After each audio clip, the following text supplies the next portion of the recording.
Hello and welcome to another video from the only source of information that you need to not only survive the current apocalypse, but actually enjoy it.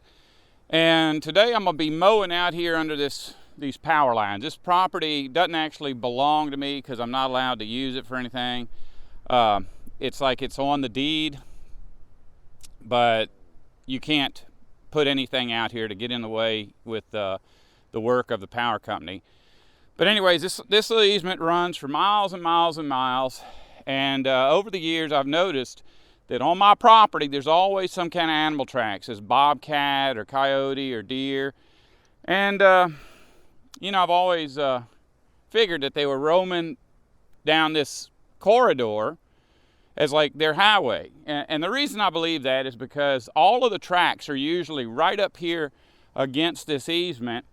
And the deeper you go into my property, the less animal tracks there are. So it just makes me believe that they're walking down here and every now and then turn it off onto my land to get a snack. So not too long ago, power company came out here and bush hogged.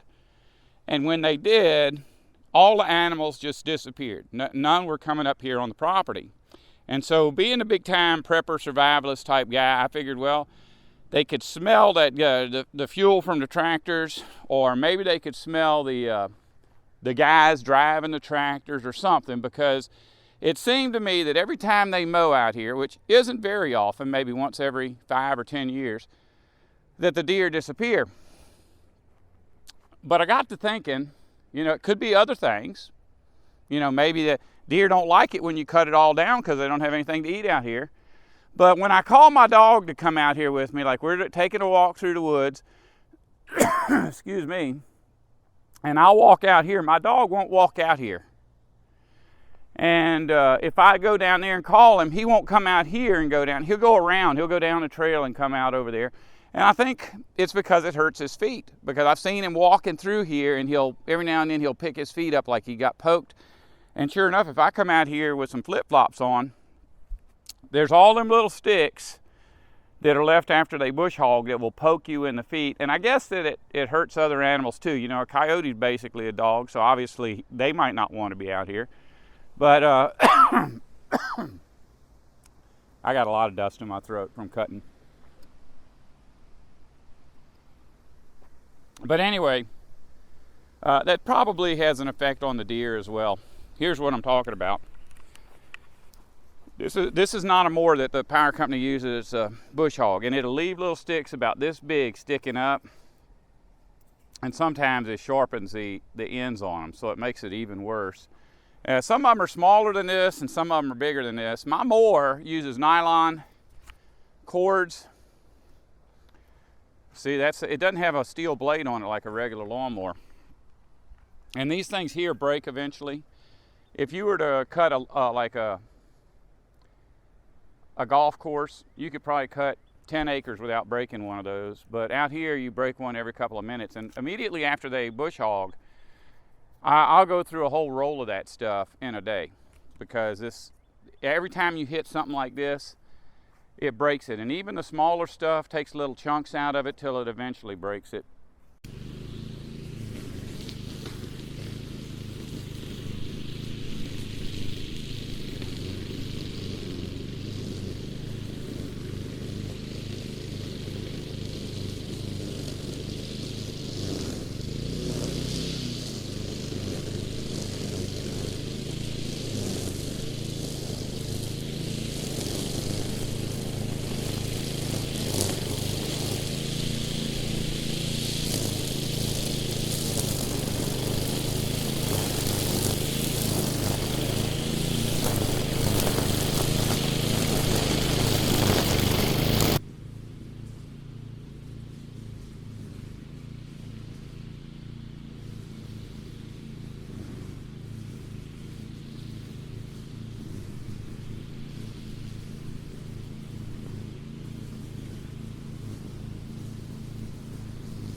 this is the stuff that I was marking with these little flags. Oh.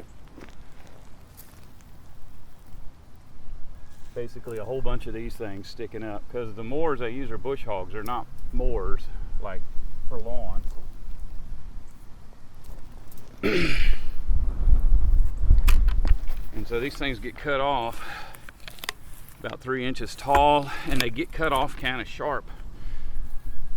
It's like you can't, after they mow this area or bush hog this area, you can't walk around out here in flip-flops. These things will go through.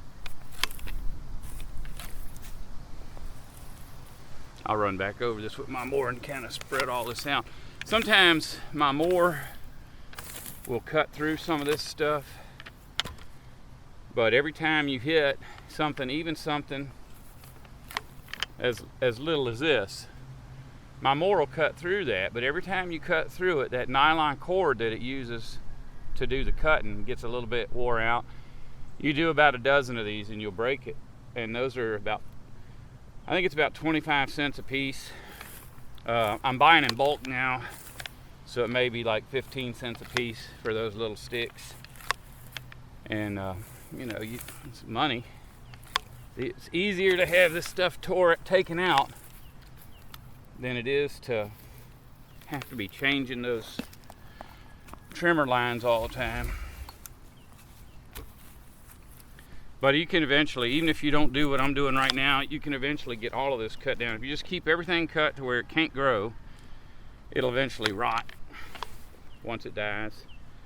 See, all this stuff is still alive. And you know, little pieces that grow off of it like that. All those little leaves will eventually become branches as big as this. And this is something you will not cut down with that trimmer mower.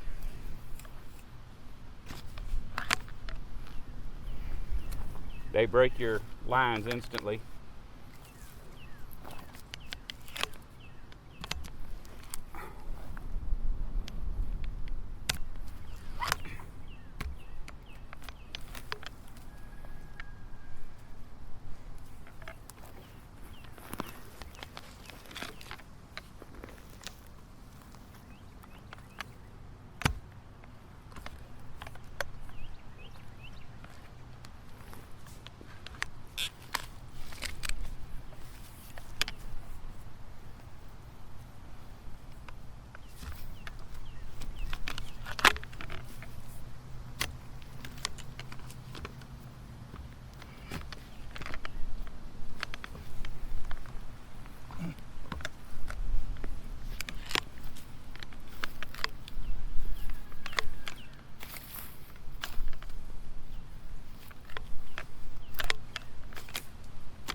When I first started this project, I wanted to make a living system that would support me and my friends through any kind of hardships. So if the food runs out down at the grocery store or the power fails, I'm set up to survive that in comfort.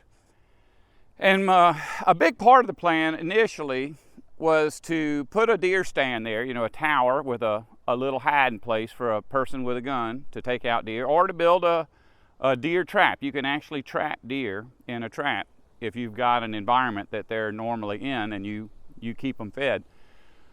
But as part of that, I felt like I had to make this as appealing to the deer as possible. And I noticed that hardly any deer are anywhere in this county.